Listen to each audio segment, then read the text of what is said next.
Hello viewers, in this tutorial I will show how to solve WhatsApp could not make call problem. Let's see how to solve this problem. Go to Play Store,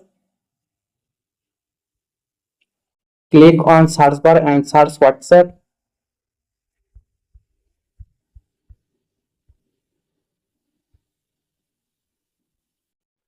Update WhatsApp app if available Play Store or App Store. Tap on Hold WhatsApp. Click on App Info or I button. Tap on Force Stop. Tap on OK. Tap on Storage and tap on Clear Cache. Go to WhatsApp.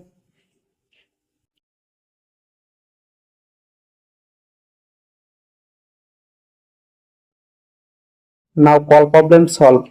Thanks for watching. Don't forget like and subscribe.